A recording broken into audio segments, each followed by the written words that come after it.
بسم اللہ الرحمن الرحیم۔ السلام علیکم۔ بخاری ٹاکس میں خوش آمدید۔ ایک دفعہ کا ذکر ہے کہ مکہ میں ایک بوڑھی عورت رہا کرتی تھی۔ وہ تنہا اکیلی اپنے چھوٹے سے گھر میں زندگی گزار رہی تھی۔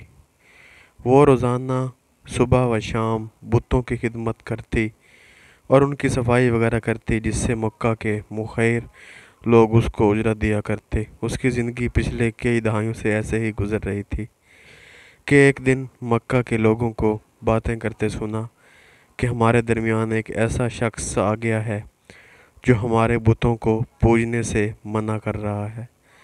بڑھیا، جو کہ اپنی جوانی سے ہی اپنے بتوں سے دل و جان سے پیار کیا کرتی تھی، یہ سن کر سکتے میں آ گئی۔ اس کو کچھ سمجھ نہیں آ رہا تھا کہ ایسے کون کہہ سکتا ہے۔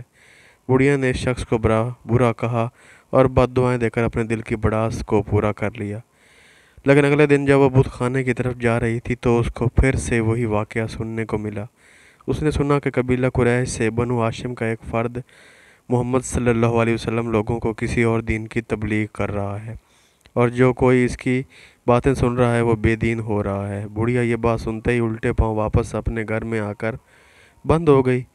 پھر یہ روز کا معمول بن گیا کہ وہ جب گھر سے نکلتی تو اس کی کانوں سے یہی آواز ٹکراتی کہ فلاں بن فلاں آج بے دین ہو گیا، فلاں نے آج اس کی پیروی کر لی۔ بڑھیا جب اپنے لوگوں کو اپنے باپ دادا کے دین سے دور جاتا دیکھتی تو سخت اذیت سے دوچار ہوتی۔ اسی فکر میں ایک دن اس نے فیصلہ کیا کہ میں آج اپنے سب سے بڑے خدا ہبل سے فریاد کروں گی کہ اس کو آسمانی بجلی سے جلا دے اور اس کا نام و نشان تک مٹا دے۔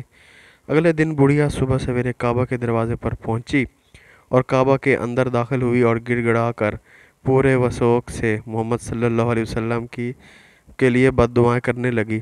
اس کی فریاد اس قدر تھی کہ اس کو یقین ہو چلا کہ اب بنو ہاشم کے اس محمد نامی شخص کا صفایا ہو جائے گا۔ وہ خوشی خوشی گھر آئی اور انتظار کرنے لگی کہ اب خبر آئے، اب خبر آئے۔ اسی اسنا میں کئی دن گزر گئے، لیکن محمد صلی اللہ علیہ وسلم کا مشن پوری آب و تاب کے ساتھ چلتا رہا۔ کچھ دنوں کے بعد جب اس کو اپنی فریادیں پوری ہوتی نظر نہ آئیں تو اس نے فیصلہ کیا کہ اب وہ اس جگہ نہیں رہ سکتی۔ اس سے پہلے کہ وہ شخص میرے سامنے آ کر یہ باتیں کرے، میں مکہ چھوڑ دوں گی۔ اگلے دن صبح بڑھیا نے اپنی ضرورت کا سامان باندھا اور کسی مزدور کی راہ دیکھنے لگی۔ وہ چاہتی تھی کہ کوئی مزدور آئے تاکہ میرا سامان شہر سے باہر قافلے کی گزرگاہ تک پہنچا دے۔ ابھی وہ انتظار میں ہی بیٹھی تھی کہ اس نے دیکھا سارے جہانوں کے سردار، کائنات کے سب سے معصوم اور سب سے مہربان نبی خاتم الانبیاء حضرت محمد صلی اللہ علیہ وسلم فجر کی نماز اور ذکر اذکار سے فارغ ہو کر اسی جانب چلے آ رہے تھے۔ بڑھیا نے دور سے دیکھا تو اس حسین و جمیل چہرے پر دیکھتی چلی گئی کہ اتنے میں آپ قریب پہنچ گئے۔ بڑھیا نے آپ سے پوچھا، بیٹا آپ کون ہو؟ آپ علیہ السلام نے جواب دیا، اماں میں مزدور ہوں اور مزدوری کی غرض سے نکلا ہوں۔ بڑھیا کہا کہ میں تجھے مزدوری دوں گی اگر تو میرا سامان میری منزل تک پہنچا دے۔ آپ نے بڑھیا کی بات سنی اور سامان اپنے مبارک ہاتھوں سے اٹھا لیا۔ کافی دور چل کر جب منزل پر پہنچے تو بڑھیا نے کہا کہ تیری کتنی مزدوری ہو گئی؟ آپ نے یہ بات سنی تو فرمایا، اماں مجھے آپ سے کوئی مزدوری نہیں چاہیے۔ آپ ضعیف ہیں اور ضعیفوں کی مدد کرنا چاہیے، نہ کہ ان سے مزدوری لینی چاہیے۔ اگر آپ کی کوئی اور خدمت ہو تو آپ مجھے بتائیں، میں ضرور کروں گا۔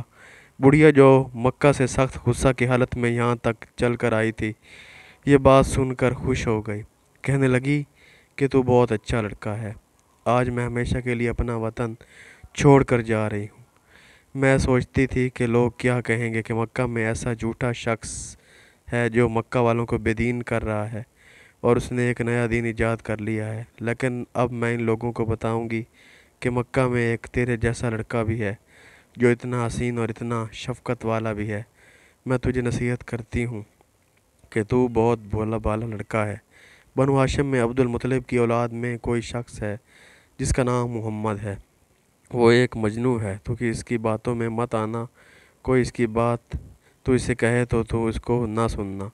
وہ ایسا جادوگر انسان ہے کہ جس سے بھی ملتا ہے اس کو اپنا بنا لیتا ہے۔ اس کی آنکھوں میں سحر ہے، اس کی باتوں میں بھی مٹھاس ہے۔ میں تجھے بیٹا سمجھ کر کہتی ہوں کہ اس سے ہمیشہ بچ کر رہنا۔